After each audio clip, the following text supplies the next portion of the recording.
संसार में एक विचित्र बात है, जो स्त्री लज्जा त्याग देती है, जो मर्यादा से विमुख होती है, वही संसार को और अधिक सुंदर और अधिक आकर्षक प्रतीत होती है।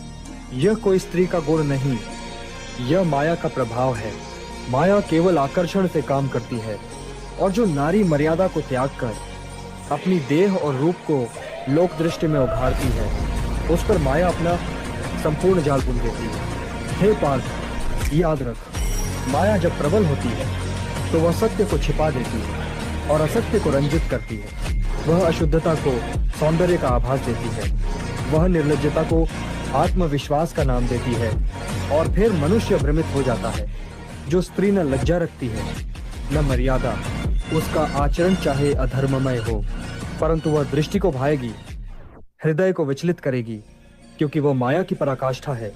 हे पार्थ, माया का पहला अस्त्र है मोह, और मोह तभी जन्मता है जब बुद्धि स्थिर न हो। जिस पुरुष की दृष्टि केवल आकर्षण तक सीमित है, वह उस स्त्री को देवी नहीं, वस्तु समझने लगता है।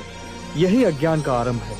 ध्यान दे पार्थ, वह स्त्री जो सादगी, मर्यादा और लज्जा में रहती है, वह आत्मा के निकट है। उसका सौंदर्य स्थायी है, क्योंकि वह धर्म की जड़ में। परंतु जो स्त्री केवल रूप को बेचती है, दृष्टि को बांधती है, जो नीति, धर्म और संस्कार को त्याग चुकी है, वह क्षणिक रूप से आकर्षक अवश्य लगती है, किंतु वह आत्मा को कचोड़ती है, चित्त को अशांत करती है। हे पार्थ, सुन इस ब्रह्म रहस्य को। शरीर मोह से सुंदर लगता है आत्मा ज्ञान से, और मोह की सुंदरता तुझे रस तो देगी, परंतु शांति नहीं। वह सौंदर्य तुझे खींचेगा, पर वह खिंचाव अंत में विनाश की ओर ले जाएगा। पार्थ, जब कोई नारी अपने रूप का उपयोग धर्म के लिए करती है, वह दुर्गा बनती है।